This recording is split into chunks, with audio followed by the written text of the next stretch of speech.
बिस्मिल्लाहिर्रहमानिर्रहीम। अस्सलाम वालेकुम स्टूडेंट्स, मैं हूं हसान फरीद, आपका फिजिक्स टीचर। स्टूडेंट्स, आज का हमारा आर्टिकल है एसी थ्रू रेजिस्टर। ये आर्टिकल में हम लोग डिस्कस करेंगे कि अल्टरनेटिंग वोल्टेज को जब हम रेजिस्टर के अक्रॉस अप्लाई करते हैं तो ऐसे सर्किट में वोल्टेज और करंट का आपस में क्या रिलेशन बनता है। तो स्टूडेंट्स, स्टार्ट करते हैं आज का लेक्चर। स्टूडेंट्स, मैंने आप लोगों को ये बताया था कि अब हम लोग सर्किट्स पढ़ेंगे और उन सर्किट्स में हम डिफरेंट कंपोनेंट्स लगाएंगे। फॉर एग्जांपल रेजिस्टर लगाएंगे, कैपेसिटर लगाएंगे, इंडक्टर लगाएंगे। रेजिस्टर और कैपेसिटर दोनों लगा सकते हैं, रेजिस्टर और इंडक्टर दोनों लगा सकते हैं, कैपेसिटर और इंडक्टर लगा सकते हैं, और ये भी मुमकिन है हम तीनों ही लगा दें, यानी रेजिस्टर, कैपेसिटर और इंडक्टर भी लगा दें। लेकिन स्टूडेंट्स, ये सारे सर्किट्स में हम लोगों ने स्टडी क्या करना है? अगर मैं एक सेंटेंस में बताऊं कि हम लोगों ने क्या स्टडी करना है, तो वो सेंटेंस ये है कि we want to find the relationship between voltage and current. ये वो चीज है जो हम लोगों ने हर सर्किट में डिस्कस करनी है कि वोल्टेज और करंट का क्या रिलेशन है। क्या वोल्टेज लीड कर रही है करंट को, क्या वोल्टेज लैग कर रही है करंट को, या वोल्टेज करंट के साथ फेज में है। ये तीनों बातें हम लोग चेक करेंगे स्टूडेंट्स। तो आज हम इसी कड़ी का पहला सर्किट पढ़ेंगे और वो सर्किट है हमारे पास एसी थ्रू रेजिस्टर। तो सबसे पहले तो मैं आप लोगों को बताता चलूं कि एक रेजिस्टिव सर्किट क्या होता है। बड़ी आसान सी बात है स्टूडेंट्स, एक रेजिस्टिव सर्किट क्या है? अगर आप एक एसी सोर्स लें और इस एसी सोर्स को एक रेजिस्टर के एंड से कनेक्ट कर दें तो हम कहते हैं ये एक रेजिस्टिव सर्किट है। आप देख रहे हैं, इसको मैं प्योर रेजिस्टिव कह रहा हूं क्योंकि इसमें कोई कैपेसिटर, कोई इंडक्टर वगैरह नहीं है। और जरूरी नहीं है रेजिस्टर ही हो सकता है ये कोई बल्ब हो, क्योंकि आपको मालूम है बल्ब का जो फिलामेंट है वो एक रेजिस्टर के तौर पर ही काम करता है।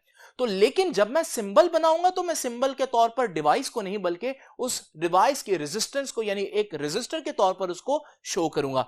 तो स्टूडेंट्स, सबसे पहले तो हमें यही बताना चाहिए कि बेसिकली एक रेजिस्टिव सर्किट क्या होता है। तो प्योर रेजिस्टिव सर्किट क्या है?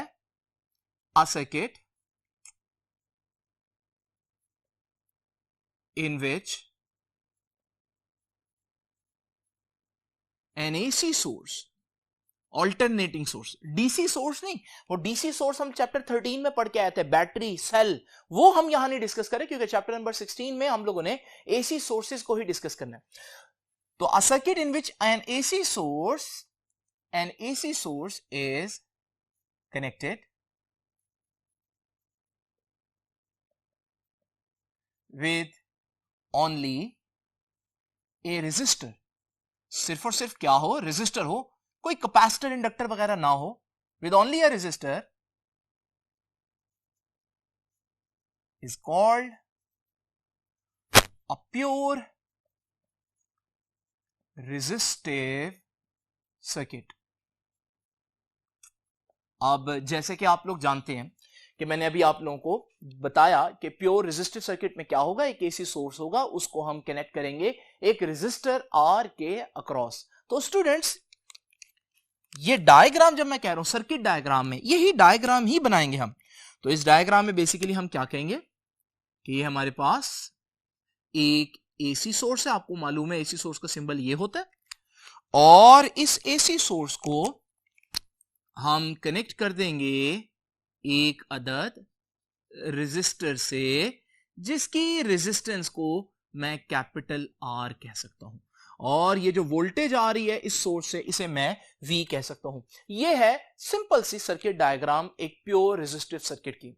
अब स्टूडेंट्स, मैंने आपको क्या बताया? मैंने आपको बताया कि we want to find the relationship between voltage and current. इस सर्किट के अंदर जब प्योर रेजिस्टर लगा हो तो हमारे पास वोल्टेज और इस सर्किट में से गुजरने वाला जो करंट है उनका आपस में क्या रिलेशन बनेगा, ये हम लोगों ने स्टूडेंट्स आज डिस्कस करना है। तो स्टूडेंट्स, सबसे पहले मैं आपको बताता चलूं कि यहां मैं एक्सप्लेन करूंगा, लेकिन मीनवाइल मैं जो चीज एक्सप्लेन करूंगा उसको यहां पर ग्राफ में भी शो करूंगा। ऑल्दो मैंने डिफरेंट हेडिंग्स दी हैं, लेकिन जब मैं यहां पर कुछ काम कर रहा हूं तो मैं साथ ग्राफ मीनवाइल साथ साथ प्लॉट करूंगा।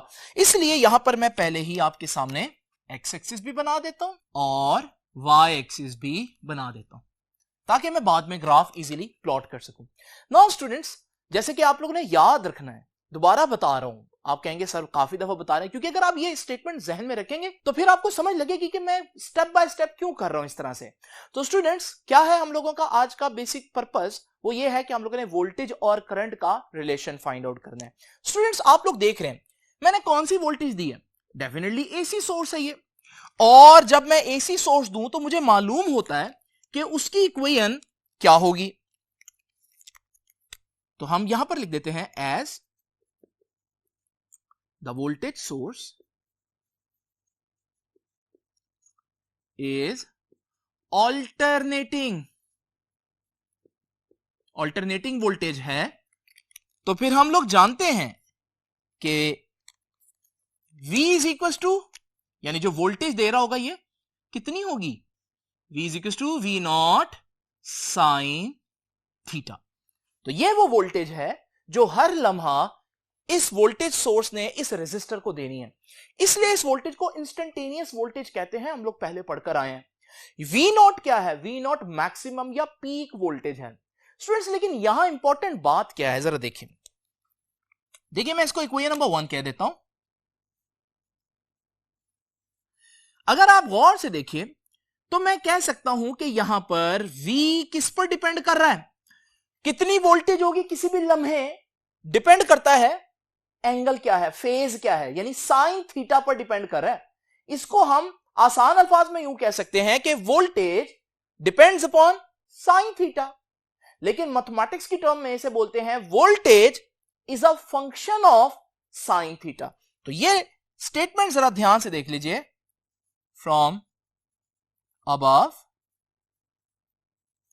वी कैन से, हम कह सकते हैं दैट वोल्टेज V जो है, ये voltage is a function of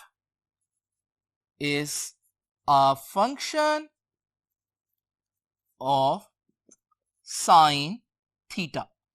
तो वोल्टेज डिपेंड कर रही है किस पर स्टूडेंट्स, साइन थीटा पर। आसान मतलब क्या है इसका, आसान मतलब यह है कि स्टूडेंट्स वोल्टेज का जो चेंज होगा वो बिल्कुल साइन के ग्राफ जैसा होगा। अब साइन का ग्राफ कैसा होता है स्टूडेंट्स, अगर आप लोगों को याद हो मैंने कुछ वैल्यूज आपको बताई हुई हैं साइन की, दोबारा देखते हैं एक दफा स्टूडेंट्स। इमेजिन करें कि हम इन एंगल्स पर 0 डिग्री पर पता लगाते हैं साइन 0 0 होता है, आप लोग जानते हैं। साइन 90 1 होता है, साइन 180 0 होता है, साइन 270 -1 होता है, साइन 360 0 होता है। अगर मैं यही एंगल्स यहां एक्स एक्सिस पर प्लॉट कर दूं और फिर मैं देखूं साइन की वैल्यू क्या आएगी, तो साइन थीटा 0 पर, साइन 0 पर 0 होता है तो ये वैल्यू आ गई, साइन 90 पर 1 आता है, इसी तरह साइन 180 0 होता है, साइन 270 -1 होता है और साइन 360 0 होता है। तो यही पॉइंट आप प्लॉट कर सकते हैं, और जब आप इन पॉइंट्स को मिलाएंगे ये जो कर्व आ रही है इसे हम कहते हैं ये साइन कर्व है या साइन का ग्राफ है। और अभी मैंने बताया कि voltage is a function of sine, तो अगर साइन का ग्राफ इस तरह से है तो मैं आपको कहना चाह रहा हूं कि वोल्टेज का ग्राफ भी ऐसा ही होगा। और स्टूडेंट्स ये ग्राफ वोल्टेज का मैं आपके सामने यहां पर बना देता हूं, तो वोल्टेज का ग्राफ बिल्कुल साइन के ग्राफ जैसा होगा। और ये बात मुझे कैसे पता चली, मैं इधर लिख देता हूं V, ये वोल्टेज का ग्राफ है। ये बात मुझे कैसे पता चली, ये बात मुझे यहां से पता चली कि voltage is a function of sine. अब स्टूडेंट्स मेरा काम क्या है आज का, करंट और वोल्टेज के दरमियान रिलेशन फाइंड आउट करना। तो वोल्टेज तो मेरे पास आ गया, अब रिलेशन फाइंड आउट करने के लिए मुझे मजीद क्या चाहिए, मुझे करंट चाहिए। तो स्टूडेंट्स अब करंट जो है वो कैसे निकालना है, बजाहिर करंट आपको कहीं नजर नहीं आ रहा, लेकिन स्टूडेंट्स एक काम करते हैं, मैं इस इक्वेशन को दोबारा लिखता हूं आप लोगों के सामने। तो V is equal to V nought sine theta, यही इक्वेशन मैंने दोबारा से लिख दी। लेकिन इस इक्वेशन में मैं काम करने लगा हूं स्टूडेंट, मैं दोनों तरफ रेजिस्टेंस से डिवाइड करने लगा हूं। ये जो सर्किट की रेजिस्टेंस है R, तो जब मैं इधर भी रेजिस्टेंस से डिवाइड करूंगा और इधर भी रेजिस्टेंस से डिवाइड करूंगा, तो स्टूडेंट्स आपको अगर याद हो ओहम्स लॉ पढ़ा था हम लोगों ने, रेजिस्टर में ओहम्स लॉ लगता है और ओहम्स लॉ क्या कहता है, V is equal to IR या I is equal to V over R। आसान अल्फाज में जब भी वोल्टेज को रेजिस्टेंस से डिवाइड करें करंट आ जाता है। तो स्टूडेंट्स यहां पर भी तो यही हो रहा है, वोल्टेज रेजिस्टेंस से डिवाइड हो रही है तो करंट बन जाएगा ना। लेकिन ये वोल्टेज याद है इंस्टेंटेनियस वोल्टेज थी, तो जो करंट बनेगा वो भी इंस्टेंटेनियस करंट होगा। अच्छा आगे जरा देखते हैं, ये भी तो वोल्टेज ही है और ये भी रेजिस्टेंस है, तो यहां भी वोल्टेज रेजिस्टेंस से डिवाइड हो रहा है, लेकिन ये पीक वोल्टेज है, मैक्सिमम वोल्टेज है, तो यहां भी करंट बनेगा, लेकिन वोल्टेज नहीं है, ये maximum voltage divide by resistance है, तो यहां मैक्सिमम करंट या पीक करंट आएगा और साथ आ जाएगा साइन थीटा। नाउ स्टूडेंट्स, इस इक्वेशन को भी गौर से देखें, क्या आपने जान लिया कि इस इक्वेशन में भी current is also a function of sine, यानी कि करंट भी साइन थीटा के ग्राफ जैसा ही होगा। तो मैं ये लाइन लिख देता हूं, it is clear that current is also a function of sin theta। तो करंट के फॉर्मूला में भी साइन थीटा आ रहा है, तो करंट का ग्राफ भी बिल्कुल साइन थीटा का ग्राफ होगा। तो साइन थीटा का ग्राफ मैंने भी आपको दिखाया था ये वाला, तो अब यही ग्राफ बिल्कुल हम कहेंगे कि करंट का भी होगा।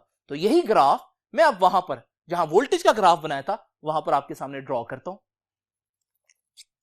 तो स्टूडेंट्स, ये तो था वोल्टेज का ग्राफ, है करंट का ग्राफ भी साइन थीटा की ही तरह। तो स्टूडेंट्स, जब मैं उसका ग्राफ ड्रॉ करूंगा तो आप लोग देख रहे हैं कि उसका भी साइन थीटा वाला ही ग्राफ होगा, और हमारे पास ये जो रेड में मैंने बनाया है ये है बेसिकली करंट का ग्राफ। तो स्टूडेंट्स, अब हम लोग यहां पर वोल्टेज का ग्राफ और करंट का ग्राफ बनाने में कामयाब हो गए हैं। तो एक्सप्लेनेशन में हम लोगों ने यही करना था कि किसी तरह से कोई लॉजिक लगाकर हम ग्राफ के ऊपर वोल्टेज और करंट दोनों का ग्राफ जो है वो प्लॉट कर लें, और वो कर लिया हम लोगों ने। अब हम देखेंगे वोल्टेज और करंट का रिलेशन क्या निकल रहा है। स्टूडेंट्स, अगर आप गौर से देखें तो यहां पर दोनों स्टार्ट में जीरो हैं, यहां पर भी दोनों जीरो हो रहे हैं, यहां पर भी दोनों जीरो हो रहे हैं, यहां पर भी दोनों जीरो हो रहे हैं। आप देख रहे हैं कि करंट और वोल्टेज जो है लग रहा है जैसे साथ साथ चल रहे हैं। तो दोबारा देख लीजिए कि ये वोल्टेज और करंट दोनों का ग्राफ देखें, इस पॉइंट पर दोनों ही जीरो हैं, फिर दोनों ही बढ़ रहे हैं, फिर इस पॉइंट पर दोनों ही मैक्सिमम हो गए हैं, उसके बाद दोनों ही कम हो रहे हैं, उसके बाद फिर दोनों इस पॉइंट पर जीरो हो गए, फिर दोनों नेगेटिव में बढ़ रहे हैं और फिर मैक्सिमम हो गए, और फिर दोनों कम होते होते दोबारा जीरो पर हो गए। स्टूडेंट्स, आप तो देख रहे हैं यहां पर तो लग रहा है जैसे करंट और वोल्टेज की पक्की दोस्ती है, बिल्कुल एक दूसरे के साथ साथ चल रहे हैं। इसका मतलब यह हुआ कि हम कह सकते हैं फिजिक्स की टर्म में कि current and voltage are in phase. तो यह कंक्लूजन निकला, यही रिलेशन हम लोगों ने फाइंड आउट करना था कि करंट और वोल्टेज जो है उनका आपस में क्या रिलेशन है। तो जब प्योर रेजिस्टर की बात करें तो प्योर रेजिस्टर के अंदर वोल्टेज और करंट एक साथ जीरो होते हैं, एक साथ बढ़ते हैं, एक साथ कम होते हैं, एक साथ नेगेटिव होते हैं, एक साथ मैक्सिमम पर पहुंचते हैं। लेकिन स्टूडेंट्स, एक साथ मैक्सिमम पर पहुंचने का यह मतलब नहीं कि उनका मैक्सिमम एक ही है, नहीं। अगर आप देखें तो वोल्टेज की मैक्सिमम वैल्यू ये बन रही है, करंट की मैक्सिमम वैल्यू ये बन रही है, लेकिन क्वेश्चन ये है कि दोनों इस टाइम पर एक साथ ही मैक्सिमम पर आए हैं। तो स्टूडेंट्स, मैक्सिमम सेम होने का नहीं कह रहा मैं कह रहा हूं मैक्सिमम एक वक्त पर आएगा, उसका मैक्सिमम कुछ और होगा, करंट का कुछ और होगा। तो स्टूडेंट्स, ये तो हम लोगों को पता चल गया कि voltage and current are in phase. ये मैं अब लिखूंगा यहां पर कंक्लूजन में। तो अब हम जरा देखते हैं कि कंक्लूजन में हम लोगों ने क्या देखा कि as it is clear from graph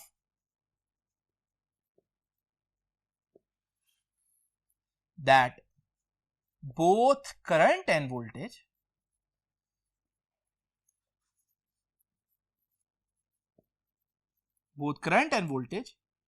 increases and decreases simultaneously, एक साथ।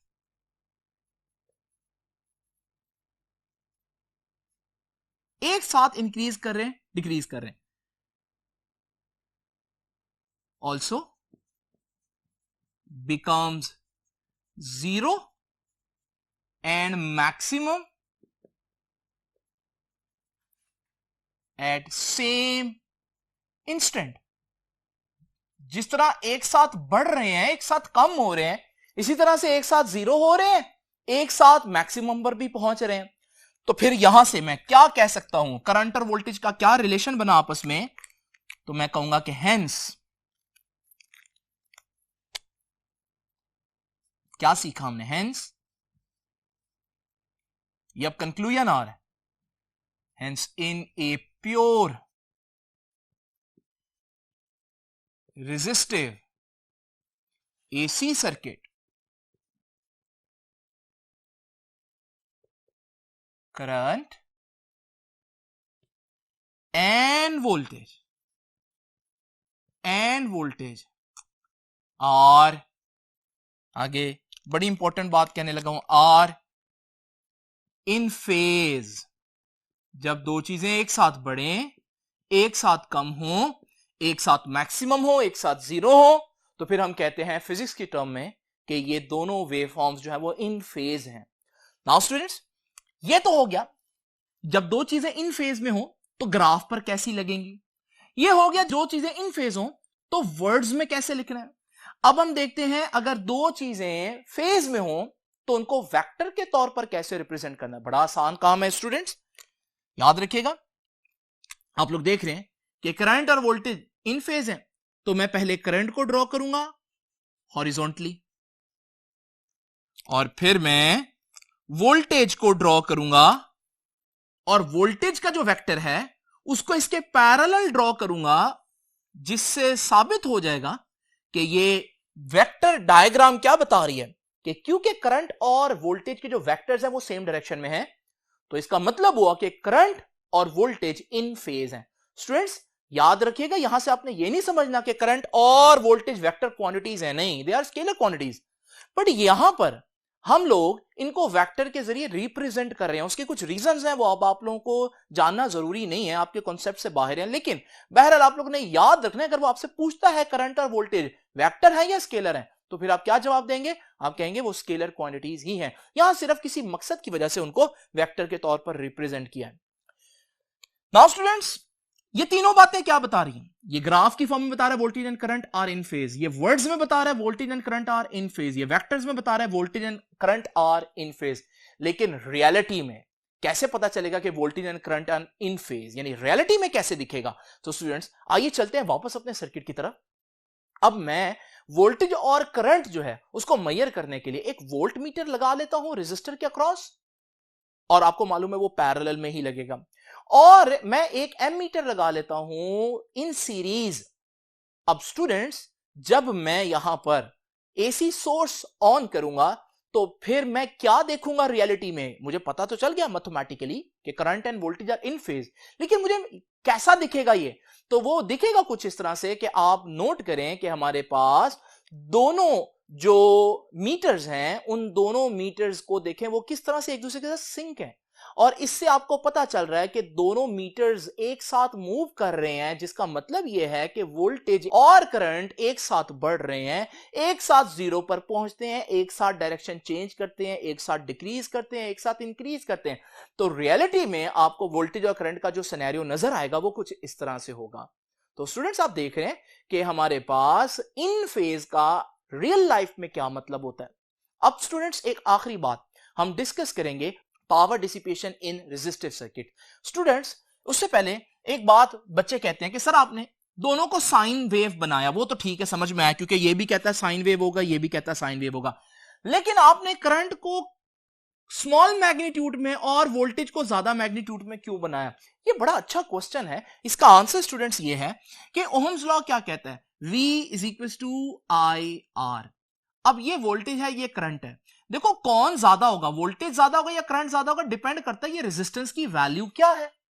इमेजिन करें स्टूडेंट्स, अगर रेजिस्टेंस की वैल्यू 1 से ज्यादा हो तो जब ये मल्टीप्लाई होगा तो V I से ज्यादा आएगा, लेकिन कब, अगर रेजिस्टेंस की वैल्यू 1 से ज्यादा हो। और स्टूडेंट्स आप लोगों ने पढ़ा चैप्टर नंबर 13 में रेजिस्टेंस की वैल्यू 1 से तो बहुत ज्यादा यूज करते हैं हम, मेगा ओहम्स, किलो ओहम्स में यूज करते हैं। तो यूजुअली हमारे सर्किट्स में जो रेजिस्टेंस होती है वो 1 ओहम से बहुत ज्यादा होती है, और जब रेजिस्टेंस की वैल्यू 1 से ज्यादा होगी तो V की वैल्यू I से ज्यादा होगी, इसलिए मैंने वोल्टेज की जो पीक है उसको ज्यादा और करंट की जो पीक है उसको थोड़ा दिखाया आप लोगों के सामने। तो स्टूडेंट्स ये इसका मतलब था। अब जरा चलते हैं पावर डिसिपेशन डिस्कस करते हैं सर्किट की, जो आखिरी चीज है इसकी। स्टूडेंट्स अब हम डिस्कस करेंगे कि रेजिस्टर में पावर डिसिपेशन के क्या फॉर्मूला है। वही फॉर्मूला जो हम लोगों ने डीसी में पढ़े थे, यानी कि चैप्टर नंबर 13 में पढ़े थे, वो यहां पर भी एप्लीकेबल है। तो याद रखिएगा, किसी भी लम्हे कितनी पावर डिसिपेट होगी, यानी instantaneous power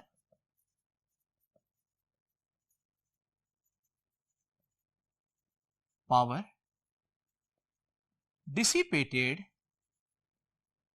in a resistor can be given by, उसके लिए फॉर्मूला जो थे वो 3 फॉर्मूला थे। एक फॉर्मूला था power is equal to I square R, एक फॉर्मूला था power is equal to V square over R, और एक फॉर्मूला था power is equal to V I. जो मैंने सबसे एंड पे लिखा है ये जनरल फॉर्मूला है। यहां पर ये डिस्कशन हम लोगों ने की थी चैप्टर नंबर 13 में कि ये जो फॉर्मूला है ये तब होगा जब करंट कांस्टेंट होगा, ये फॉर्मूला तब यूज होगा जब वोल्टेज कांस्टेंट होगा, और ये कभी भी यूज हो सकता है।